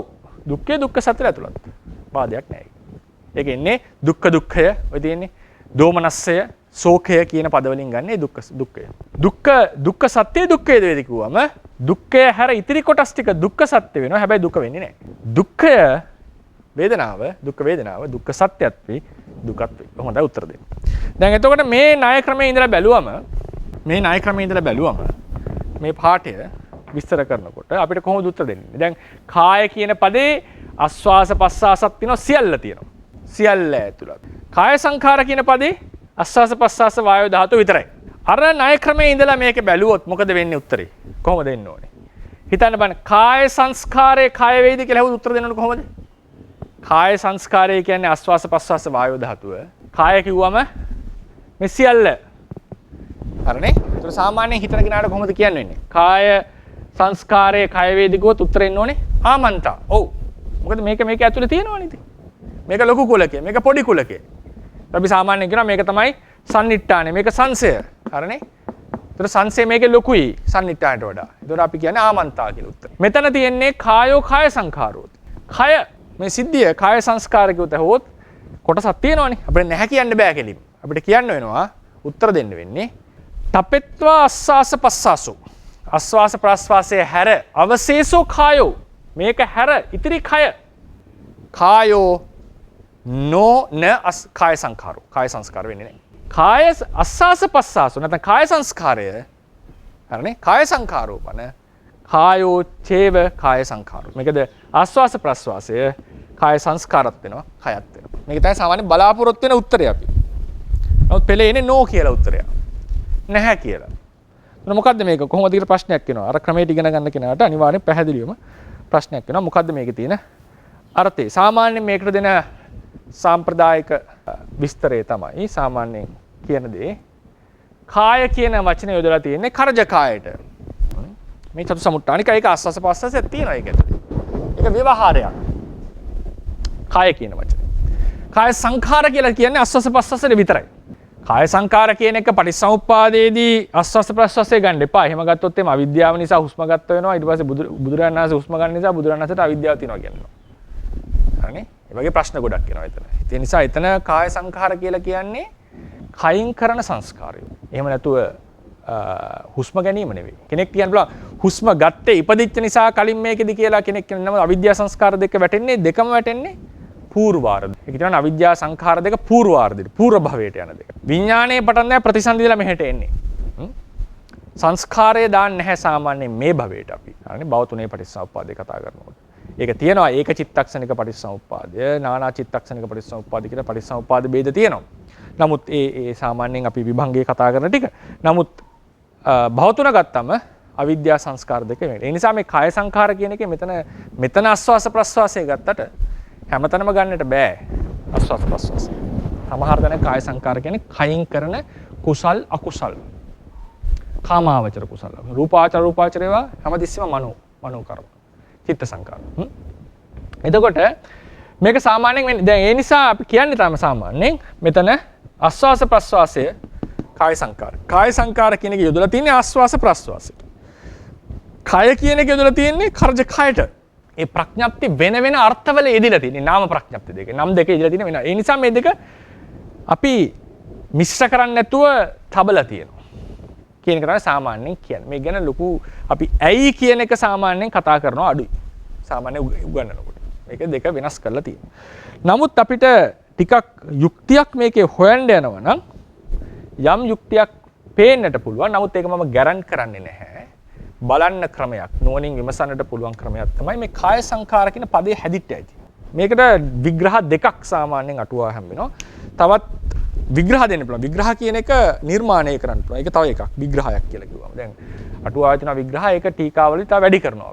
පද විග්‍රහ හදන්න පුළුවන්. ඒක ඒ පද විග්‍රහය සාමාන්‍යයෙන් හදන්නේ පදේ අර්ථය බලනවා. මොකද්ද නියෝජනය කරන්නේ? නියෝජනය කරන එක බලලා තියෙන ධාතුන් අරගෙන ඒකේ සම්බන්ධතාවයක් පෙන්වනවා. මේක තමයි පද විග්‍රහයක් කියලා කියන්නේ. ඒක ඊට පස්සේ ඒ සාධන වලට දාලා කර්තෘ සාධන, කර්ම සාධන ආදී සාධන එක දාලා අර්ථය විනාශ නොවන පරිද්දෙන් අපි විග්‍රහයක් ගන්න. උදාහරණයකට සමහර පොත්වල චක්කු විඥානං කියන එක කර්ම සාධන විග්‍රහය, කර්තෘ සාධන, කර්ම සාධන, කරණ සාධන, සම්ප්‍රදාන සාධන, අපාදාන සාධන, සාමි අධිකරණ කියන හැම සාධන හයෙන්ම හදපුවා තියෙනවා. සාමාන්‍යයෙන් කියන්නේ චක්කුස්මින් විඥානං චක්කු විඥානං, චක්කුවේ හටගත්ත විඥානං චක්කු විඥානං. පෙළේ හැටියට ගත්තා. නමුත් අර දැනුම තියෙන කෙනාට විග්‍රහයක් හදන්නට පුළුවන්. විග්‍රහ කියන්නේ ඕන තරම් තියෙනවා. හදන්න පුළුවන් අපිට. දැනුම තියෙනවා. එතකොට ඒකෙන් බලාපොරොත්තු වෙලා තියෙන්නේ මේ අදහස ගම්ම්‍ය කර ගැනීම. දැන් කාය සංකාර කියන එකට අපිට විග්‍රහ දෙකක් එනවා. කර්තෘ සාධන විග්‍රහයක්. කායේන ඇත්තට මේ ගත්තම මේ කර්ම සාධන විග්‍රහයක් තියෙන එකන. කායේන සංඛරීයති इति කාය සංඛාරෝ. කාය විසින් කරනු ලැබූ ධර්මය කාය සංස්කාරය. කාය විසින් කරනු ලැබූ ධර්මය කාය සංස්කාරය. නැත්තම් කායට සම්බන්ධ ධර්මය කාය සංස්කාරය. ඒ කියන්නේ හේතුව වෙච්ච කයට සම්බන්ධ ඵලය තමයි කාය සංස්කාර. ඵල භූතෝ කාය සමාය මේක ලිව්වේ නැහැ. මොකද ඒක මම එච්චර මේ ගැරන්ට් කරන්නේ නැති නිසා මේක කියන්නේ කතාව. නමුත් මේක බලන්න පුළුවන් ක්‍රමයක්. මේක තවත් යුක්තියක් ලෙස හොයන්න පුළුවන් ක්‍රමයක් නිසා මම මේ කතා කරන්නේ. ඒතර කාය සංඛාර කියලා ගත්තාම මේකේ පද විග්‍රහ දෙකක් එනවා. කායේන සංඛරීයති කාය සංඛාරෝ. ඊට පස්සේ කායස්ස සංඛාරෝ කාය සංඛාරෝ. මේක සාමාන්‍ය පාලියෙම තේරෙන්න දැන් නැතිර නොතේරෙන්නත් පුළුවන් කමක් නැහැ. පොඩි විනාඩි කිව්වක් මම ගන්නවා ඒකට. මෙතන සාමාන්‍යයෙන් කාය සංඛාරෝ කියන එක අපි ඇඩ් කරනවා හේතු භූතස් කාරණ භූතස්ස. කායස්ස ඵලභූතෝ සංඛාරෝ. අපි දන්නවා මේකෙන් විශේෂණ පද දෙකක් කාරණ භූතස්ස.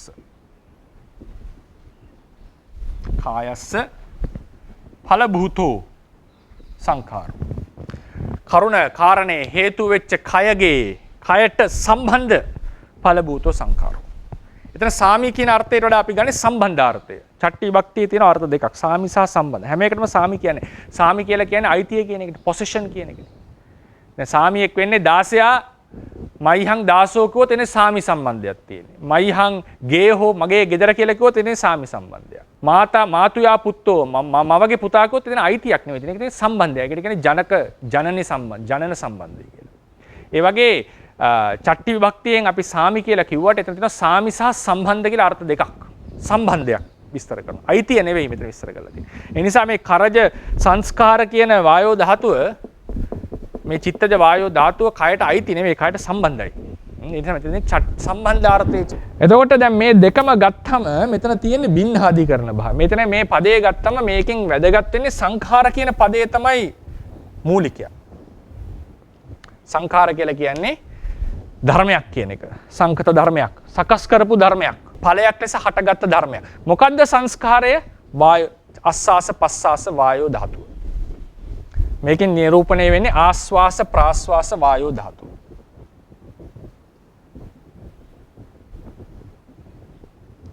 අපි ගමු පාලිනු අස්වාස පස්වාස වායෝ ධාතුව. සංඛාර කියන පදේ. කාය සංඛාර කියන සම්පූර්ණ මේක නියෝජනය වෙනවා. නමුත් මෙතන සංඛාර කියන එක අපි වැදගත් අවධානය දුන්නම මෙයා තමයි මේකේ තියෙන ප්‍රධාන අවයවය. හරිනේ? ප්‍රධාන අවයවය. මෙහෙම කියමු මොකද තව පැටලෙන්නට පුළුවන්. මෙතන ගමු අපි. මේ සංඛාර කියන පදෙන් ඉන්නේ අස්වාස පස්වාස වායෝ ධාතුව. මේ මුළු පදේම නියෝජනය වෙන්නේ ඒක. කාය සංඛාරකය. මේ තමයි මූලික පදේ මේ සමාස දෙකේ. එතකොට මෙතන තියෙන්නේ සමාස කිත්තක පදයක් එක්ක එකතු වෙච්ච සමාසයක්.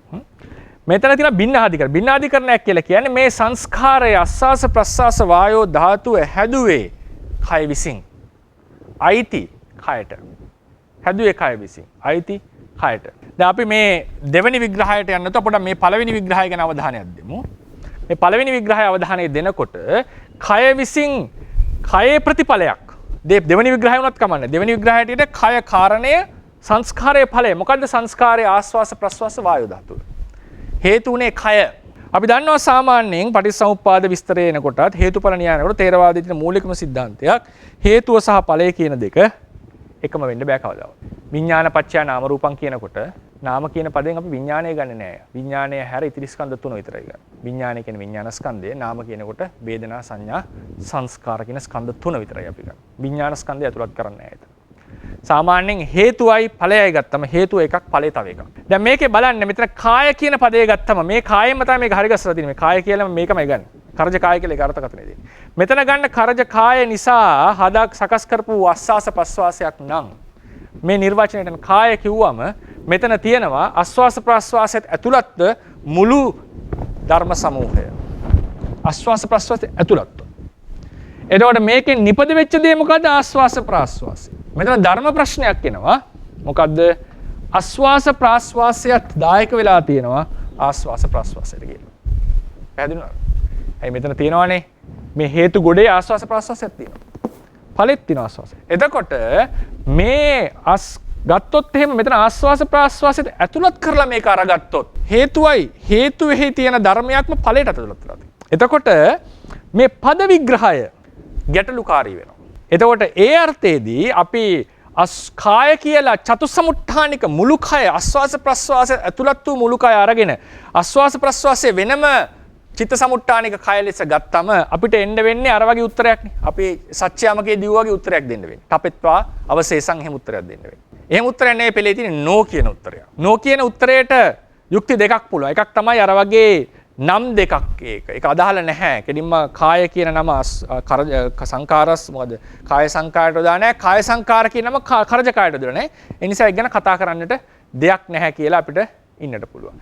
දෙවෙනි ක්‍රමයට ගත්තා. මේ අපි විස්තර කියන්නේ මේ ණය ක්‍රමෙන් හිතන්න පටන් ගත්තම හිතන්න පටන් ගත්තම අපිට එන එකක් තමයි මෙතනදී කාය යනු කවරක්ද? කය නිසා නම් ආස්වාස ප්‍රස්වාසයේ ඇති උනේ. මෙතන කාය කියන පදේදී ආස්වාස ප්‍රස්වාසය අයින් කරන්නට ඕන.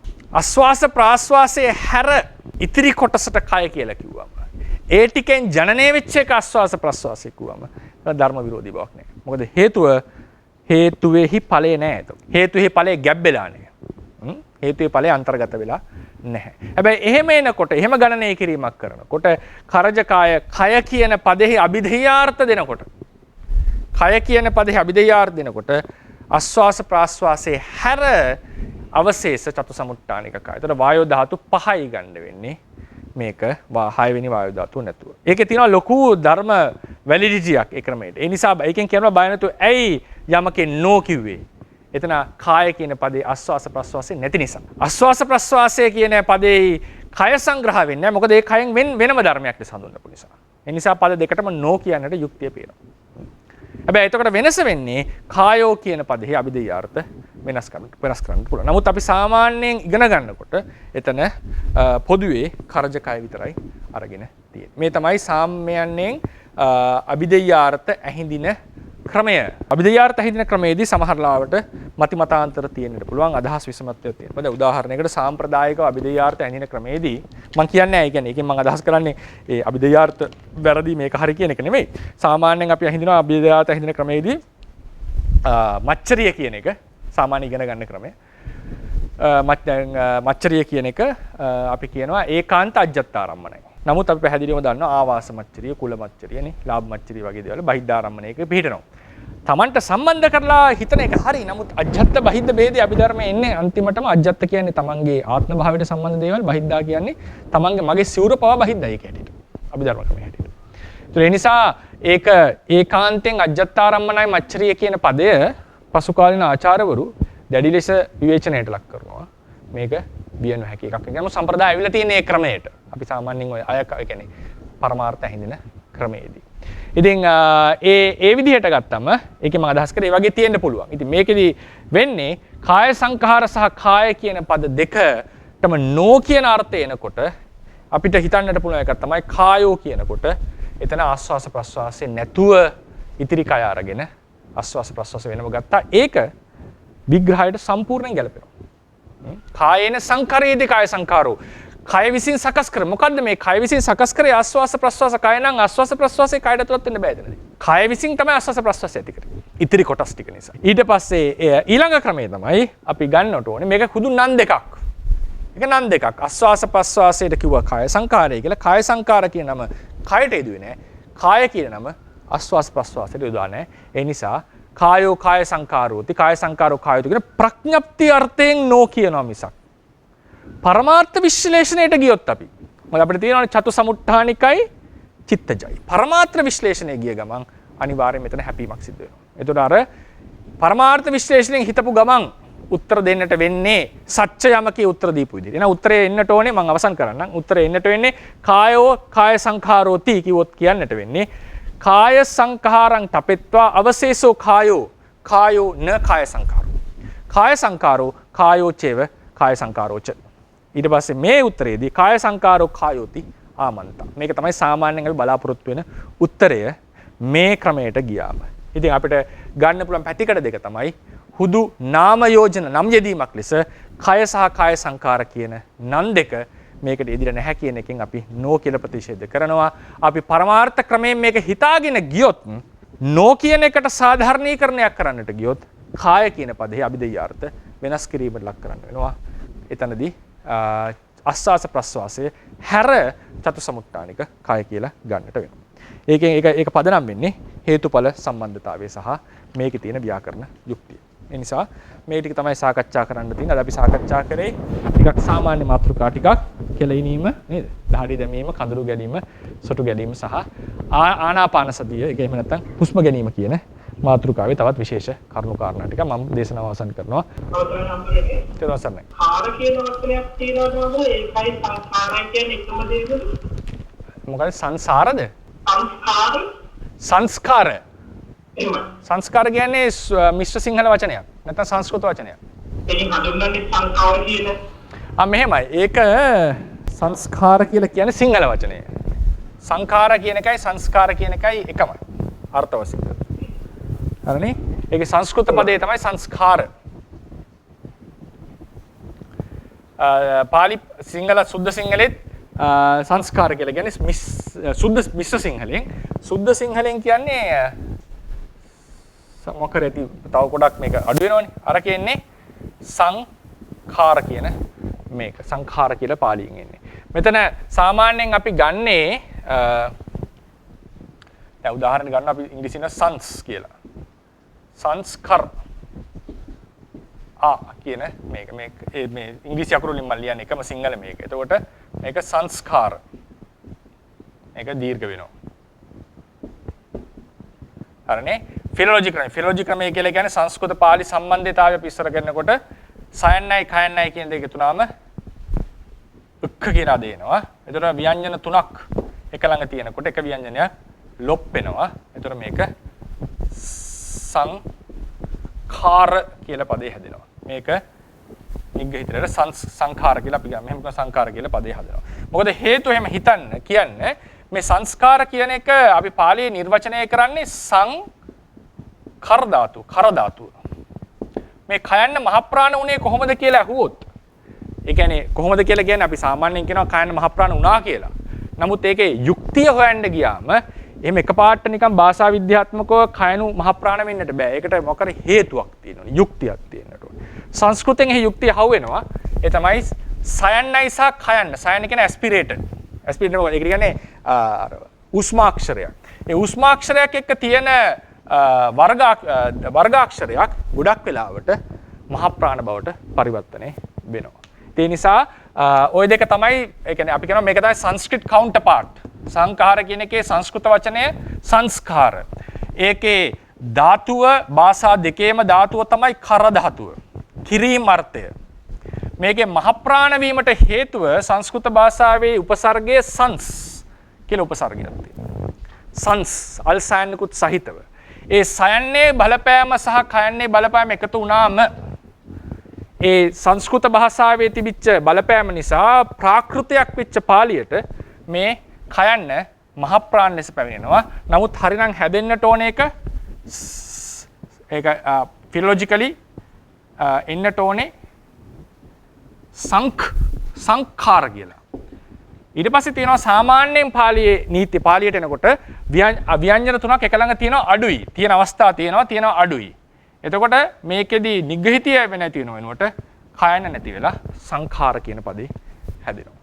මේක තමයි අපි සාමාන්‍යයෙන් විශ්ලේෂණාත්මකව අධ්‍යයනය කරනකොට කරන්නේ. නැත්නම් අපි හුදු පාලි සම්ප්‍රදාය ඇතුළේ ඉඳලා අධ්‍යයනය කරනකොට මේ මොකක්වත් නැහැ. අපි කෙලින්ම කියනවා මේ කයන්න දැන් උදාහරණයකට සම්ප්‍රදායනුක්‍රමවල අපි අධ්‍යයනය කරනකොට කච්චායනේ මොග්ගල්ලාන වගේ ව්‍යාකරණ පදනම් කරගෙන අපි කියන්නේ සම්පූර්ව කර ධාතුව ආප්‍රත්‍ය මේක කෙලින්ම මහ ප්‍රාණ බවට පරිවර්තනය වෙලා දීර්ඝයක් බවට පත් වෙනවා. හරි? ඒක සංඛාර කියලා හැදෙනවා. එහෙම තමයි සාමාන්‍යයෙන් අපි සම්ප්‍රදායනුකූලව ඉගෙන ගන්නේ. මේ කතා කරන්නේ තියෙනවානේ මොකද්ද කම්පැරටිව් ස්ටඩීස් කියලා එකක්. ඒකට කියන්නේ ෆිලොලොජි කියලා. ඔය සාමාන්‍යයෙන් ඔය ලංකාවේ උනත් විශ්වවිද්‍යාලයක උගන්වනවා. ඔය සිංහල පාලි සිංහල සංස්කෘත කියලා තුන එකට ඉගෙන ගන්නවා කියලා එකක් තියෙනවා. නේද? පාලි සිංහල සංස්කෘත. කාශ්‍යප, කස්සප, කසුප් කියලා හැදිච්ච හැටි. එතකොට ඒ ණය ක්‍රමයෙන් ගියාම මෙහෙමයි විස්තර කරන්නේ. නැත්නම් සම්ප්‍රදායනුකූලව කෙලින්ම කයන්න මහ ප්‍රාණ බවට පත් වුණා කියලා කියනවා. හැබැයි අර්ථ දෙකම එකයි. ඒකට චිත්ත සංඛාර, වචී සංඛාර, කාය සංඛාර කියද්දී වචී සංඛාර කියන්නේ කාය විඤ්ඤාතිය, චිත්ත සංඛාර කියන්නේ චිත්තයික ධර්මයන් කියලාද තෝරගන්න ඕනේ නේද? නෑ. ඒක වෙනස් නේ. පරමත්වභාවයෙන් හරියදී.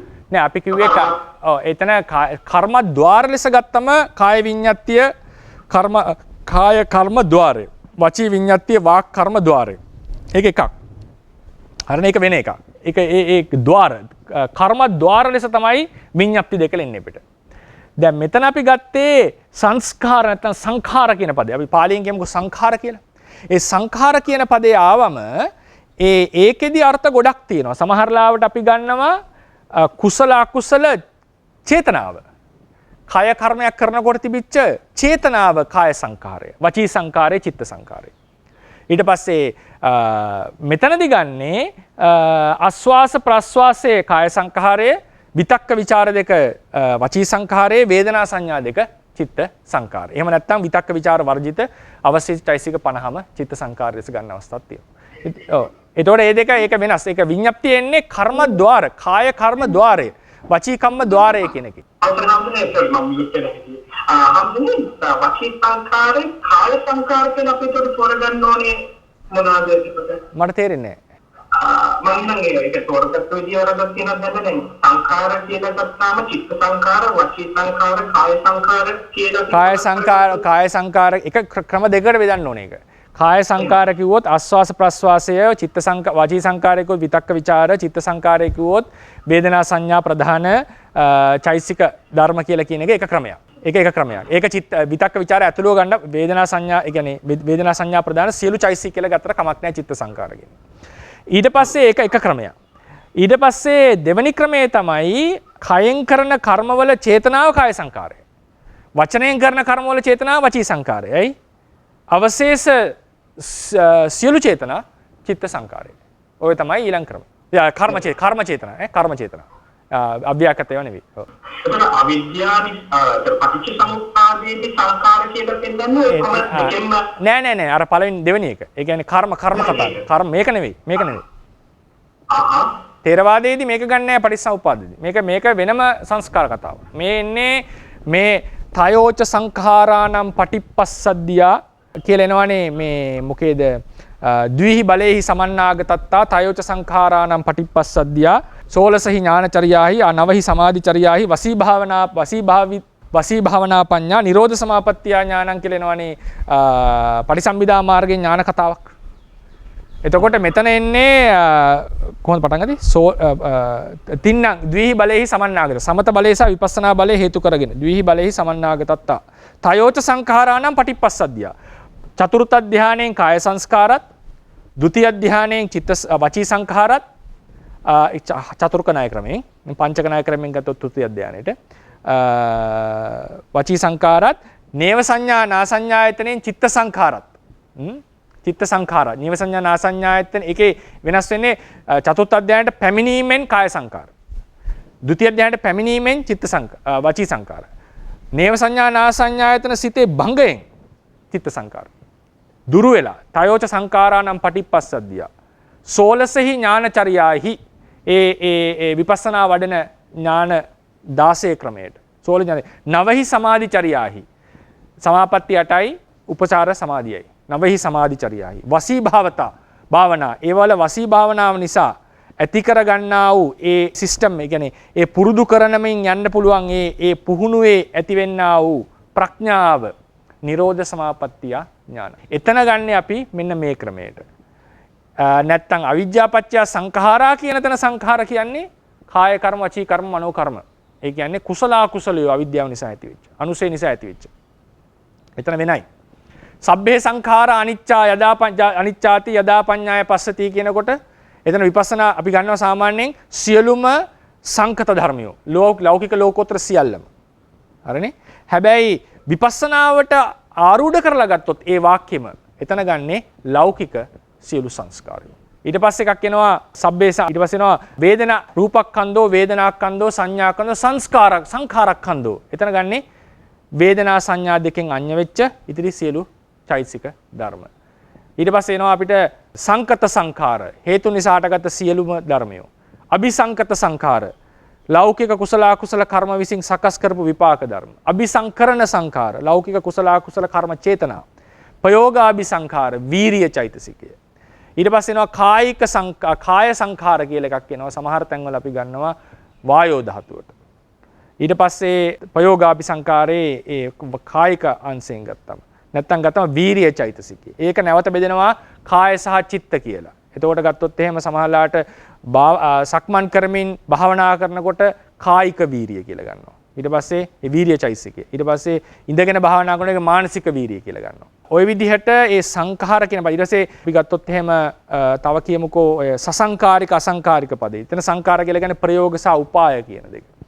ඉතින් ඒ නිසා මේ සංඛාර කියන පදය ඊට පස්සේ උපාදාන සංඛාර ගත්තම ඒක තව විදිහකට විස්තර වෙනවා. ඒ කියන්නේ ලෞකික සංස්කාර ස්කන්ධය. මේ විදිහට සංඛාර කියන පදයේ මහත්මයා එක එක තැන්වල එක එක අර්ථ තියෙනවා. ඒක ඒ අර්ථ අනුව ගත්තේ නැත්නම් අර්ථය පැටලෙනවා තේරවාදයේ හැටියට. තේරවාදයේ ණය ක්‍රමයක් තියෙනවා. ඒ නිසා අවිද්‍යාපච්චය සංඛාරා කියන තැන සාමාන්‍යයෙන් ගන්නේ කුසල අකුසල ලෞකික කුසල අකුසල චේතනා 29. එරුවන් සර්ණයි ස්වාමීන් වහන්සේ. එරුවන් සර්ණයි. ඔබ වහන්සේ කිව්වා අර කඳුළු ගැලීමේදී දෝමනස්සව හෝ ලෝභසිතකින් කියලා මේ කඳුළු ගලන්නේ. එතකොට ඒකම අකුසල. නමුත් ස්වාමීන් වහන්සේ අපි උදාහරණයකට ගත්තාම දැන් මේ අර ස්වර්ණවිචාරජුන්ගේ පොත් බලන අවස්ථාවේදී සද්ධාවාදිකව කඳුළු හැලෙන අවස්ථාවේදී එතන ලෝභ මූලසිතින් අපිට කඳුළු එහෙම ගන්න ඒක මට නම් උත්තරයක් දෙන්න තේරෙන්නේ නැහැ. කොහොමද එහෙම සද්ධාවෙන් වෙන්න පුළුවන්? මට ඒකට එකපාර උත්තර දෙන්න බෑ. ඒක පෞද්ගලික අත්දැකීමෙන් නැසෙන්න පුළුවන්. මම ඉතින් අර දන්න පරාසෙන් තමයි කිව්වේ. ශ්‍රද්ධාව අධික වෙලා ඇඬෙනවා කියලා මම අහලා තියෙනවා. නමුත් එතන ටිකක් දෝමනස්යකට බර වෙන්නේ නැද්ද සෝමනස්යකට? හුදු කුසල හිතෙන්ම කඳුළු වෙනවද? ඔව් ස්වාමීන් වහන්සේ අරක පළඳන අවස්ථාවේදී එහෙනම් වෙන්න පුළුවන්. ඉතින් ඒක එහෙම කවුරු හරි ක්ලේම් කරනවා නම් මේක පිරිසුදු කුසල හිතෙන්ම ආවේ කියලා අපිට පිළිගන්න වෙනවා. ප්‍රීතියත් එක්ක ආවෙන්න පුළුවන්. ඔව් වෙන්න පුළුවන්. මම නැහැ කියන්නේ නෑ. නෑ මට හිතුණා එතකොට මම අහලා තියෙනවා කඳුළු හලන්නේ සාමාන්‍යයෙන් අකුසල් සිත් වලින්මයි කියලා. ඒක තමයි. ඔව්. ඒ ඉතින් අර වගේ කට්ටියට එනවනම් පිරිසුදු ශ්‍රද්ධාව ඇති කල්ලිත් සතුට දැන් සමහර අර්ථ එහෙම එනකොට එන්න පුළුවන්. ඔය සතුට ලොකුවට වැඩි වෙලා ඒක වෙන්නේ. සතුට නිසා එන්න පුළුවන්. ඔව් උදාන ගාථා එන වගේ කඳුළු එන්නට බැරි කමක් නැහැ. ඉතින් විය හැකි. දරවසන පුතේ. සයනන්ත මේ අර දර්ශනාව ගැන කියද්දී දුන්නු මෙලොක් සයනන්ත මේ නේද අර අපි යම් සිද්ධි දෙයක් අර විදර්ශනාව ගැන මේ අර ආනාපානසතිය වඩද්දී අපිට දැන් විදර්ශනාව දැන් දෙයක් අපි අරමුණු කරොත් අපේ ගැන අර දැනෙන ගතිය සංවේදී ගතිය තනසාර වැඩිනේ. දර්ශනසාර අපිට අර සමහරක් වෙලාවට දැන් හුස්ම ගන්න එක ගැන සයනන්තයක් දැන් කිව්වම අපිට ඒක අර සනන්ස කියවනේ අපි හිතලා ගත්තාම අර අපිට අපහසුතාවයක් ඇති වෙනවා කියන සනන්ස අපි හිතලා ගැනීමෙන්ද නැත්නම් අපි ඒ කියන්නේ අර අවධානයක් දීලා අපි ඒකට යොමු වුණොත් සනන්සේ අර අපිට වෙනසක් තේරෙන්නේ ශරීරේ නෑ මම එතන අදහස් කරන්නේ හිතලා ගන්නවා කියලා නිකන් අර ප්‍රාණයාම කරනවා වගේ හැමතිස්සෙම කළා හයියෙන් හුස්ම ගන්න අය දිගටම කරොත් එහෙම ලෙඩ හැදෙන්න පුළුවන් කෙනෙක්ට. එහෙම නැතුව මේ සාමාන්‍යයෙන් අපි ආනාපානය පටන් ගන්නකොට ඕන කෙනෙක්ට පොඩි උත්සාහයක් වැඩ කරනවා එතන. ඒක වළක්වන්න බෑ. ඉතින් ඒක අවධානය දීගෙන ඉන්නකොට හිමින් ඒකටම අවධානය ගිහලා ඉබේ යන මට්ටමටම හුස්මපත් වෙනවා අවසානයේ. ඒ නිසා මේ ඔය මම දන්න සමහර ගුරුවරු දැන් ප්‍රතිභාග නිමිති තියන අයට පවා ටිකක් වැඩිපුර හුස්ම ගන්න වේගය අඩු කරන්න කියලා එතන පවා කන්ට්‍රෝල් එක කරනවා ඒක සමහරව. ඒක කරා කියලා ගැටලුවක් නෑ එතන. අර එපා කියලා කියන්නේ නිකන් ලොකුවට හුස්ම දැනෙන්නට කියලා කරන එක. දැන් බුරුමෙන් නම් තියෙනවා එහෙම තැනක්. ඒකෙන් කරන්නේ මූලික අවධියේදී සිහිය ඇති කරලා ඊට පස්සේ යාට නෝමල් හුස්ම ගන්න දෙනවා. සුන්ලුම් භාවනා ක්‍රමය කියලා. ඒකෙදි තදින්ම හුස්ම ගන්න කියන මුල් අවස්ථාවේදී. මොකද ඒ සිත පිට යන්න දෙන්නේ නැති වෙන. ඒක ටෙක්නික් එකක්. ඒ නිසා ඒක මේ එතන වෙහෙසෙන්නේ පුතේ මේ කායිකව නිකන් මේකක් කායිකව වෙහෙසෙනවා. ඕන දෙයක් අපි කරනකොට දැන් දදින් එක දිගට හුස්ම අරගෙන යනකොට වෙහෙසෙනවනේ. ඒක වෙහෙසක්නේ කායට. කතා කරොත් එක දිගට වෙහෙසක්. ඒ වගේ සිද්ධියක් එතන වෙන්නේ. එහෙම නැතු අවධානය දීම නිසා වෙන සිද්ධියක් නෙවෙයි. මතකය කියන එක ස්වාමීන් වහන්සේ මේ රූප පැත්තටද නාම පැත්තටද දාන්න පුළුවන්. කොහොමද මේ පාඩමට අදාළද? නෑ ස්වාමීන් වහන්සේ අත්පෙට අදාළ නැති වුණාට ස්වාමීන් වහන්සේ දැන් ඒක අර මොළයේ සම්බන්ධ සමහර ලෙඩවල මේ කියනෝනේ ඔය අල්සයිමර්ගේ කියලා කට්ටියට. ඒ කට්ටියට මතකය කියන එක නැති වෙනවනේ. එතකොට ඒක නිකන් මට හිතුනේ මුලින් සංඥාව නෑ මතකය කියන එක විස්තර කරන්න මම එකපාරකුත් විස්තර කරා ඒක කලින් පාඩමක මතකය කියන එක ගැන බ්‍රීෆ්ලි මතකය කියන එක එහෙම එකපාරට සරලව කියන්න පුළුවන් එකක් නෙවෙයි. ඒ කියන්නේ ඒක ගත්තම ඒකේ ඉන්පුට් එක අවුට්පුට් එක රිටේනින් කියන කොටස් තුනට සහ ඒකේ තියෙන මෙකැනිසම් එක කියන කොටස් හතරෙන් විස්තර කරන්නට ඕන. කොහොමද අපි මතකයට යමක් ගන්නෙ? ඒකට පහළ වෙන චිත්තචෛසික මොනවද? මොලේ දායකත්වයේ තියෙන මොලේ නැතුව නෙවෙයි. ඊට පස්සේ ඒක කොහොමද ආපහු රිකෝල් කරන්නේ සහ ඒක මත පදනම් වෙලා දෙයක් හඳුනාගන්නේ සංඥාව. ඒතකොට රිකෝල් කරනකොට අතීතයේ දෙයක් සිහි කරගන්නවා. අඳුර ගන්නවා කියන්නේ මේ දන්න දේ, දකින්න දේ එකපාරට ෆැමිලියර් හුරු දෙයක් ලෙස වැටහෙනවා. ඊට පස්සේ මේ අතරතුරේදී කොහොමද මේ මතකයේ රැඳිලා පවතින්නේ? දැන් සංඝාරව සූත්‍රය ගත්තම කෙලෙස් නීවරණ බහුල කෙනාට නැවත මතක් කිරීමේ හැකියාව අඩු වෙනවා. මේ තමයි සාමාන්‍යයෙන් අපි උඩින් මතකේ කතා කරන ක්‍රමය. ඊළඟට ගත්තම මෙකනිසම් එක ගෙර ගත්තම කොතන එතන තියෙන අනන්තර ප්‍රත්‍ය, උපනිශ්‍රේ ප්‍රත්‍ය, ආසේයන ප්‍රත්‍ය කියලා ප්‍රත්‍ය තුනක්. ඒ ප්‍රත්‍ය තුනම වැඩ කරනවා මතකේ කියන එකට. එතකොට මොළය රූපේ වගේ එකක් කෙලින්ම ඒකේ ප්ලැට්ෆෝම් එකක්. ඒ කියන්නේ උදාහරණයකට සොෆ්ට්වෙයාර් එකක් කම්පියුටරේ තියෙනවා. කම්පියුටරේ කරන්ට් ආවේ නැත්තම් මොකක්වත් වෙන්නේ නැහැ නේ. සොෆ්ට්වෙයාර් එක වැඩ කරන්නේ නැහැ නේ. මොන තත්ත්වෙන් තිබුණා. ඒ වගේ එකක් තමයි මොළයේ දායකත්වය. මොළය සම්පූර්ණයෙන් මොළයේ සමාන කොටස අයින් වුණාම මෙයා වුණාම මේක මෙකනිසම් එක වැඩ කරන්නේ නැති වෙනවා. ඒ චිත්ත ප්‍රවාහය හරියට වැඩ කරන්නේ නැති ප්‍රශ්නයකට එනවා. එහෙම නැතුව රිකෝලින් බෑක් ආපහු ගන්න එක ආපහු සිහි වෙනවා කියන එක රූපීමය දෙයක් නෙවෙයි. ඒක රූපීමය දෙයක් නෙවෙයි බුදුදහමේ හැටියට. ඒක විද්‍යාත්මකවත් විස්තර කරන්න බෑ රූපීමය දෙයක් කියලා. ඒක විද්‍යාත්මකේ මම එකපාර විස්තරකුත් කරා. ඒක විද්‍යාවේ තියෙන විසඳ ගන්න බැරි ප්‍රශ්නයක්. කරුණු දෙක තමයි determinism and subjective experience. ඒ කියන්නේ මේ අපිට දැනෙන මේ දැනීම සංවේදය අපි දන්න බව කියන එක රූපයකින් විස්තර කරන්න පුළුවන් දෙයක් නෙවෙයි. ඒක විස්තර කරන්න බෑ. අපිට කියන්න වෙන්නේ මොලෙන් මෙහෙම දේවල් වෙනකොට අපිට මතක් වෙනවා අපිට සිහි වෙනවා. ඒ මොලේ තියෙනකොට මේ දේවල් වෙන බව පැහැදිලි. සමහර කොටස් අයින් කරාම මතකේ නැති වෙන බව. නමුත් මතකය මේ මතක් වීම, දැකීම, අත්දැකීම මේ එක්ස්පීරියන්ස් එක රූපයකට ඇට්‍රිබියුට් කරන්න පුළුවන් දෙයක් නෙවෙයි. ඒක සමහර බටහිර විද්‍යාඥයෝ කියන මේක කවදාවත් කරන්න බැරි වෙයි. සමහර අය උත්සාහයක දරනවා අර බිලියන ගාණක් නියුරෝන්ස් තියෙන නිසා මේක කරන්න පුළුවන් මේ කියලා. නමුත් මේ දෙක සම්පූර්ණ ෆීල්ඩ්ස් දෙකක්. ඒක සමාන කරන්න බැරි ලක්ෂණ දෙක තියෙන්නේ. අන්තිමට ඒකට තියෙන අදහස තමයි ඉමර්ජන්ස්, ස්ට්‍රෝං ඉමර්ජන්ස් කියලා අදහසකට සමහරු හැමෝම නෙවෙයි සමහරු වෙලා. සමහරු ඒක දැඩිව ප්‍රතික්ෂේප කරනවා. ඒ කියන්නේ මේ කොන්ෂස් බව කියන එක මොලෙන් විස්තර කරන්න පුළුවන් එකක් නෙවෙයි. හැබැයි මොලේ ලොකු දායකත්වයක් තියෙනවා. රූපේ ලොකු දායකත්වයක්. දැන් බුද්ධ ධර්මයක ප්‍රතික්ෂේප කළා නැහැ. නමුත් මේ කොන්ෂස්නස් කියන එක මොලේට ඇට්‍රිබියුට් කරන්න පුළුවන් රූපීමය දෙයක් වෙන්නේ නැහැ කවදාවත්.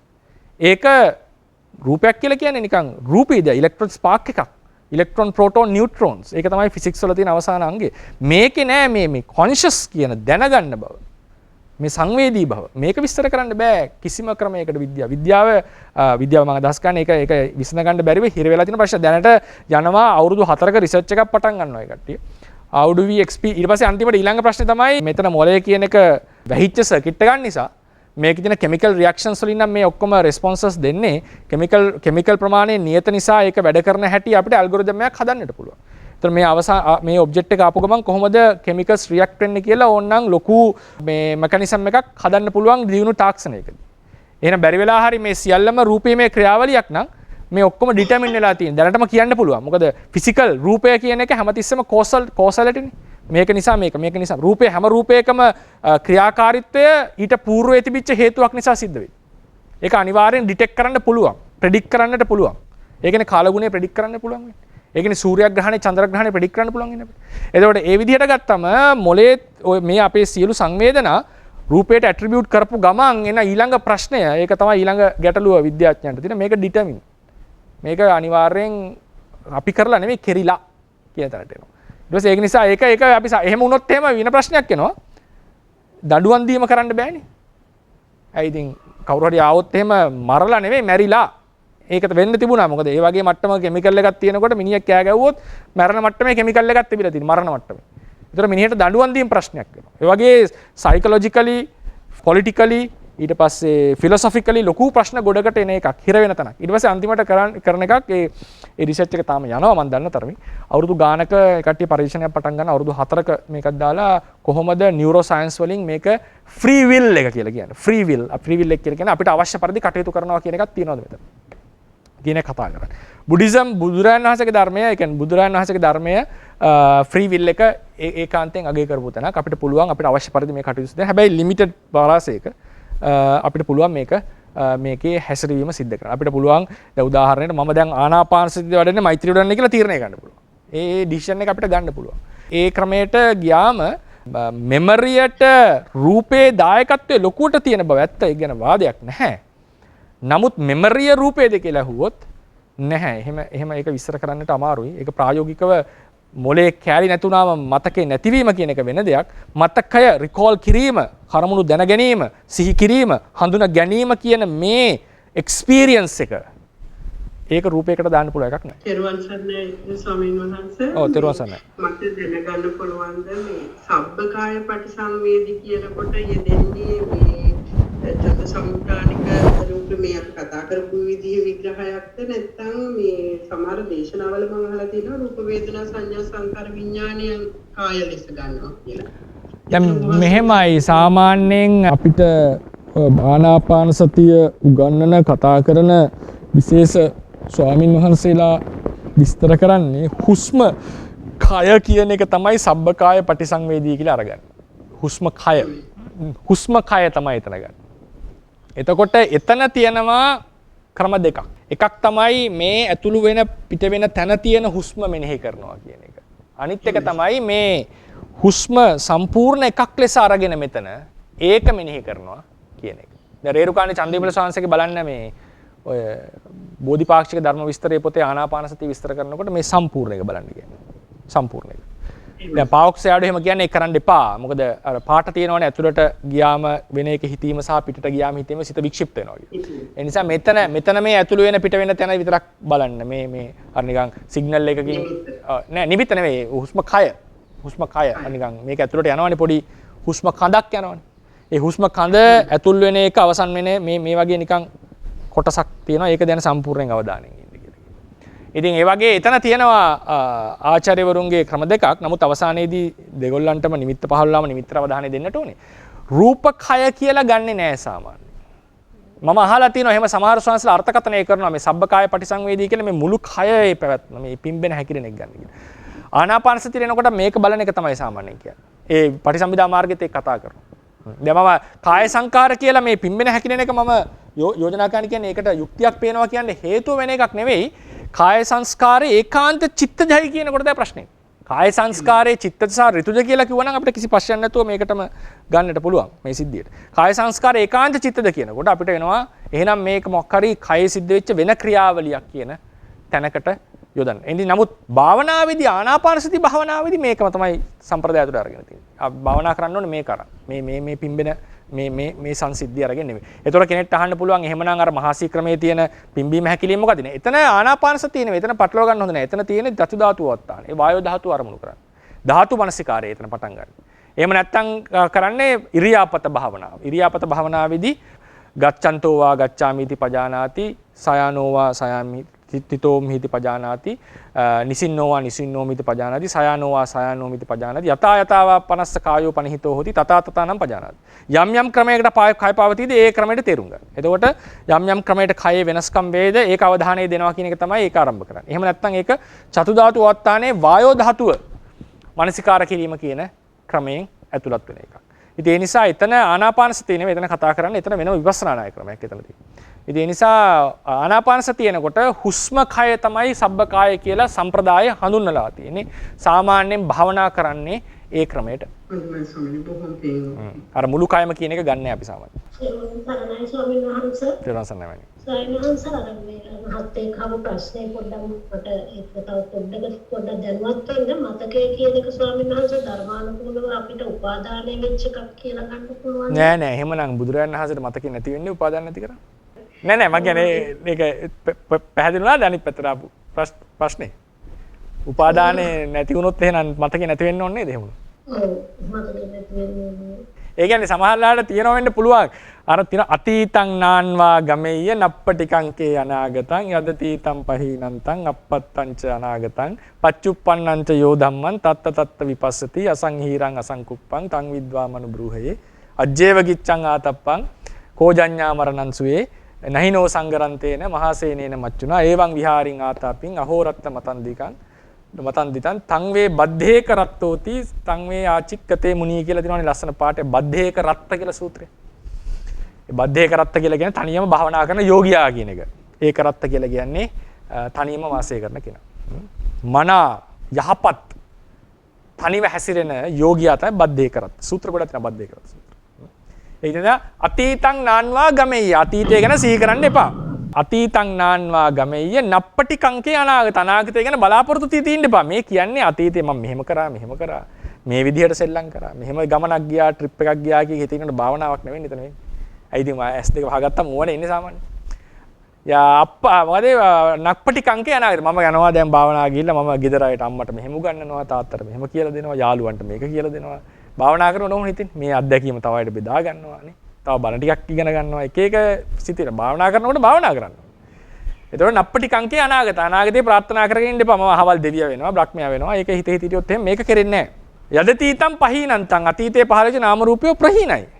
අපත්තං ච අනාගත. අනාගත ධර්මය හටගෙන නැහැ. පච්චුප්පන්නං ච යෝ ධම්මං.